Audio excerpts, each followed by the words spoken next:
사무엘하 13장 23절에서 39절 말씀을 함께 한 절씩 교독하도록 하겠습니다.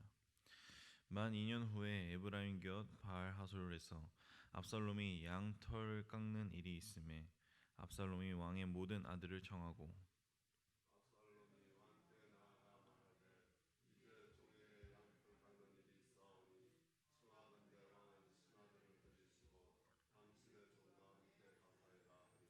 왕이 압살롬에게 이르되 아니라 내 아들아 이제 우리가 다 갈 것이 없다. 내게 누를 끼칠까 하노라 하니라. 압살롬이 그에게 간청하였으나 그가 가지 아니하고 그에게 복을 비는지라.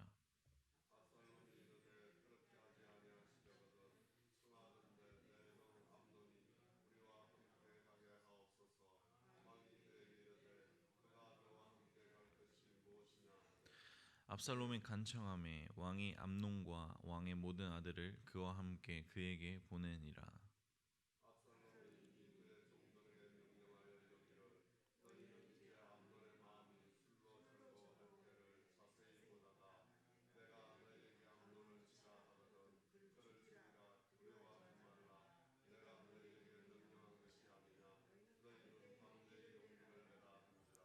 압살롬의 종들이 압살롬의 명령대로 암논에게 행하매 왕의 모든 아들들이 일어나 각기 노새를 타고 도망하니라.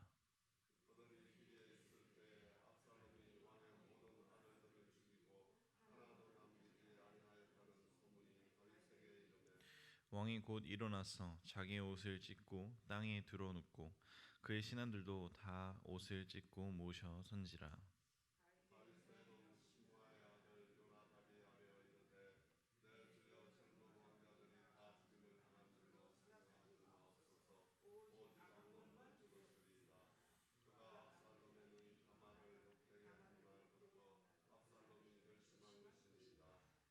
그러하온즉 내 주 왕이여 왕자들이 다 죽은 줄로 생각하여 상심하지 마옵소서.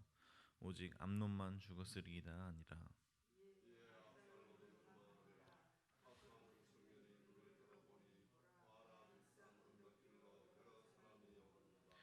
요나답이 왕께 이르되 보소서 왕자들이 오나이다. 당신의 종이 말한 대로 되었나이다 하고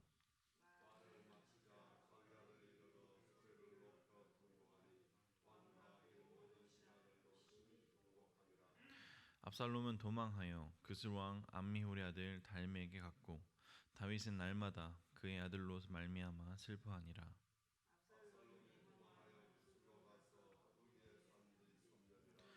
합독하겠습니다. 다윗 왕의 마음이 압살롬을 향하여 간절하니 암논은 이미 죽었으므로 왕이 위로를 받았음이니라. 아멘. 오늘도 새벽 깨어 하나님 앞에 나와 예배드리는 성도인의 마음속에 하나님의 은혜가 함께하기를 소망합니다. 예전 한국 영화계에서 범죄 스릴러로 유명한 영화가 있었습니다.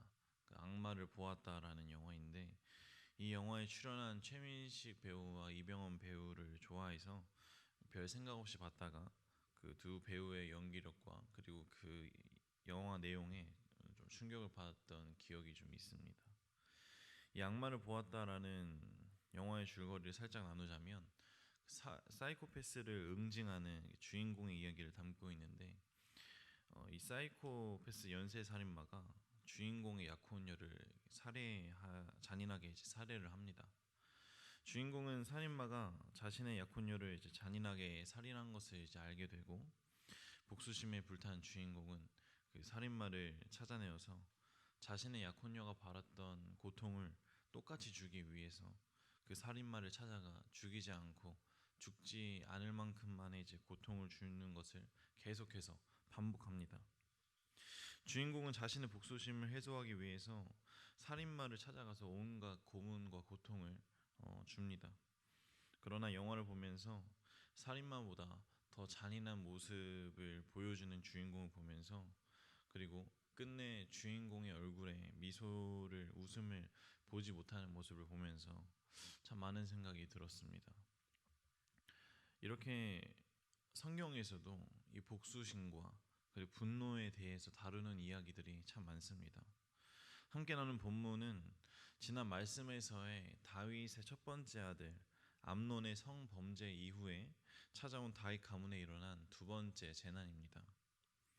이것은 곧 형제를 죽이는 살인죄로 다윗의 세 번째 아들 압살롬에 의해서 첫 번째 아들 암논이 살해당하는 비극적인 사건을 담고 있는데, 이 다윗 가문에 일어난 이 비극적인 사건을 통해서 어떠한 하나님의 교훈이 있는지를 함께 나누고자 합니다. 함께 우리 본문 23절에서 24절을 합독하도록 하겠습니다. 만 2년 후에 에브라임 곁 바알하솔에서 압살롬이 양털 깎는 일에 있음에 압살롬이 왕의 모든 아들을 청하고 압살롬이 왕께 나아가 말하되 이제 종에게 양털 깎는 일이 있사오니 청하건대 왕은 신하들을 데리시고 당신의 종과 함께 가사야 하니. 아멘. 이스라엘에서 양의 털을 깎는 날은 축제와도 같은 날이었습니다. 그동안 기르던 양의 털을 깎으면서 양을 잡고 그동안의 노고를 위로하면서 즐거워하는 날이었습니다. 때문에 압살롬은 자신의 아버지 다윗과 그리고 형제들을 초대하여서 이 축제의 자리를 즐기기를 원하였습니다. 그래서 직접 다윗을 찾아가 이 축제의 자리를 초대하는데, 말씀에서 계속 읽다 보면 이 압살롬의 웃는 얼굴 뒤에 우리는 숨어있는 칼을 우리는 볼 수 있습니다. 함께 28절을 합독하도록 하겠습니다. 압살롬이 이미 그의 종들에게 명령하여 이르기를 너희는 이제 암논의 마음이 술로 즐거워할 때에 자세히 보다가 내가 너에게 암논을 치라 하거든 그를 죽이라. 두려워하지 말라. 내가 너에게 명령한 것이 아니라 너희는 담대히 용기를 내라 한지라. 아멘. 압살롬은 이미 이날 암논을 죽이기로 마음을 먹고 만반의 준비를 해두었습니다. 이 사건의 시발점은 지난 말씀에서 나눈 것 같이 자신의 친여동생인 다말을 이복 형제인 암논이 욕보인 것부터 시작됩니다. 분노에 사로잡힌 압살롬은 앙심을 품고 동생의 일을 복수할 계획을 꾸미고 이를 추진한 끝에 결국 암논을 살해하고 맙니다. 우리는 이 본문에서 압살롬의 복수심이 얼마나 크게 작용하는지를, 그리고 결과적으로 암논이 비참하게 죽게 된 사실을 보게 됩니다.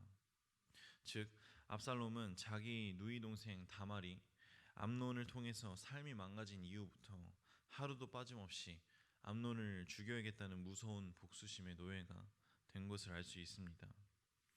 때문에 압살롬은 암논의 추행에 대하여서 언급조차 피하면서 주도 면밀하게 2년 동안 암논을 살해하기 위한 계획만을 세웠으며, 결국 2년 뒤에 계획대로 암논을 양의 털을 깎는 축제의 날에 다른 형제들이 모여있는 자리에서 암논을 살해합니다. 이런 성경에 쓰여져 있는 역사적인 사실을 통해서 압살롬이 끝내 살인죄를 저지르게 된 결정적인 요인을 우리는 알 수 있습니다. 물론 객관적으로 이 살인 사건의 동기는 먼저 이유를 제공한 암논의 범죄였지만, 이보다 더 중요한 내면적인 요인은 꺼질 줄 모르는 압살롬의 복수심이었습니다. 우리 로마서 12장 19절을 합독하도록 하겠습니다. 내 사랑하는 자들아 너희가 친히 원수를 갚지 말고 하나님의 진노하심에 맡기라. 기록되었을 때 원수 갚는 것이 내게 있으니 내가 갚으라고 주께서 말씀하시니이다. 아멘. 우리가 분노를 느끼는 것처럼 하나님 또한 선하지 못한 일에 분노를 느끼십니다. 때문에 하나님께서 친히 죄에 대한 징계를 주신다는 것을 기억하시길 바랍니다. 우리는 가끔 착각하는 것이 죄에 대해서 내가 징계하고 벌을 내릴 수 있다고 생각합니다. 그러나 그것은 우리의 영역이 아닌 오직 하나님만이 하실 수 있는 권능인 것을 기억하시길 바랍니다.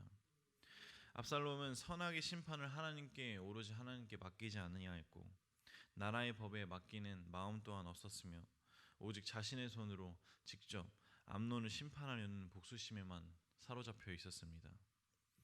물론 암논의 이 성범죄라는 추악한 범행에 대하여서 그 누구도 분노하지 않을 사람은 없을 것입니다. 그러나 하나님은 우리가 범죄하지 않기를 원하십니다. 그렇기에 하나님은 당신에게 맡기라고 하셨습니다.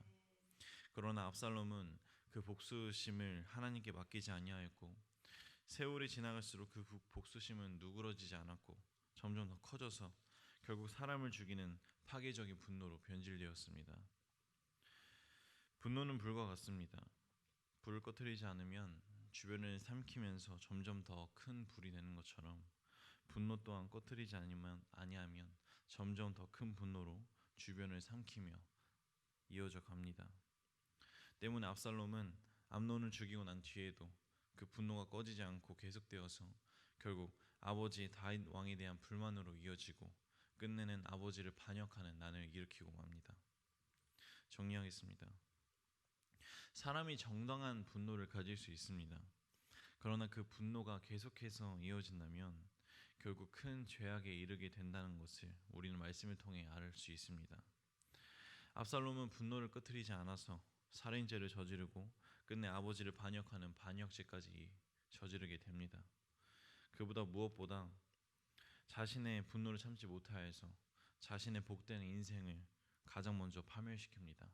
우리 함께 에베소서 4장 26절을 합독하도록 하겠습니다.